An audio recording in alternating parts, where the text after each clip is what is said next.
que le prophète n'avait pas la foi dans ce qui veut dire il n'a aucune connaissance d'Allah, sa grandeur. Alors il faut qu'on vous pose cette question. Pourquoi le père du prophète alayhi salatu wassalam s'appelait Abdallah? Deuxièmement, pourquoi Muhammad lui-même s'appelle Muhammad, digne des louanges? Assalamu alaikum wa rahmatullahi wa barakatuh. Frères et sœurs musulmans, je vous salue tous en espérant que vous allez bien. Masha'Allah. Barakallahu fikum. Inch'Allah, je vais répondre à une question très importante, une question pertinente que nous allons, Inch'Allah, décortiquer tout de suite avec vous. La fois passée, un frère m'a posé une sœur m'a posé une très belle question, me disant que frère, nous voyons dans la sourate Shura, Allah subhanahu wa ta'ala dit, certainement c'est nous qui t'avons révélé le Saint-Coran, alors qu'auparavant tu n'avais aucune connaissance et tu n'avais ni foi. Alors, elle s'est posé donc des questions, des multitudes de questions. Comment se fait que le prophète alayhi salatu wassalam n'avait pas la foi avant la révélation? Et ceci est une opportunité pour certaines personnes. Ils prennent ceci comme une opportunité de vouloir lancer des mots, des paroles désagréables contre le prophète en disant qu'auparavant il n'était pas un croyant.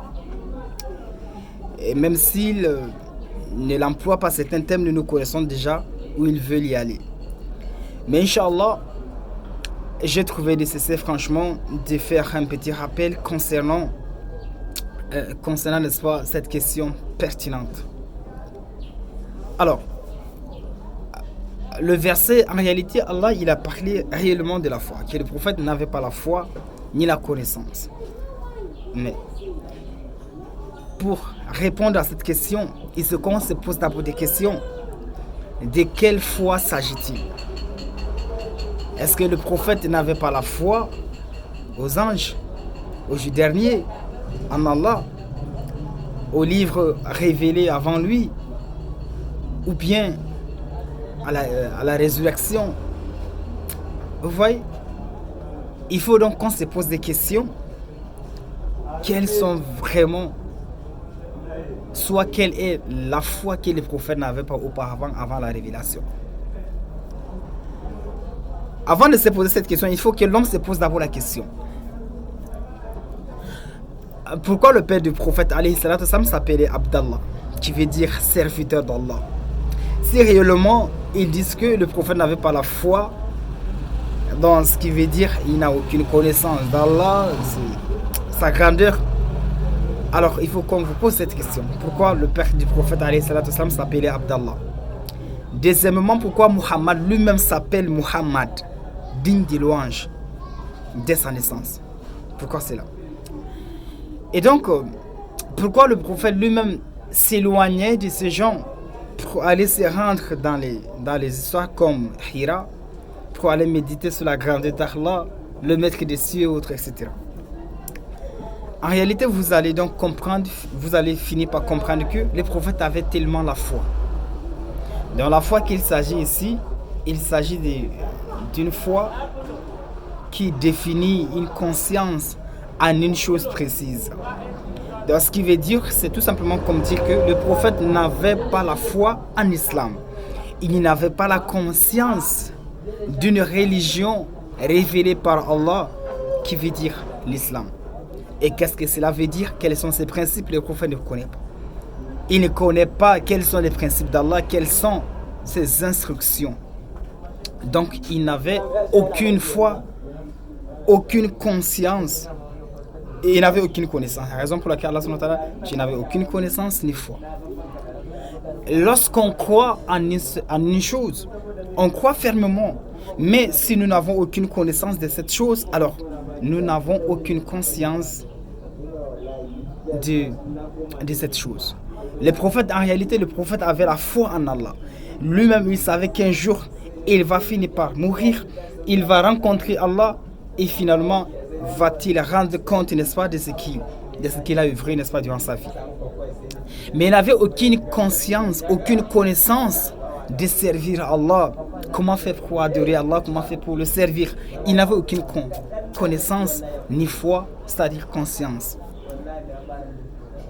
Alors, donc, en réalité, arrêtez de dire que le prophète à travers ces versets, arrêtez de dire que le prophète n'avait pas la foi. Et même si vous voulez dire qu'il n'avait pas la foi, alors expliquez concrètement de quelle foi s'agit-il. Donc ce n'est pas une foi, tout comme les mécréants d'aujourd'hui. Non, il ne s'agissait pas de cette foi en réalité. Également, c'est comme simplement, comme nous l'avons expliqué la fois passée, j'ai parlé sur certaines personnes qui disent que le prophète était un égaré. Donc, auparavant, puisqu'Allah a dit que nous t'avons trouvé égaré et puis nous t'avons guidé. Et nous savons tous que cet égarement n'est pas un égarement de la mécréance. C'est plutôt un égarement de l'inconscience de l'adoration, soit l'inconscience, n'est-ce pas, face aux certains principes d'Allah, le maître de toutes choses. Et l'égarement que le Coran, soit Allah subhanahu wa ta'ala parle, c'est un égarement qui ne conduit pas un être à l'enfer.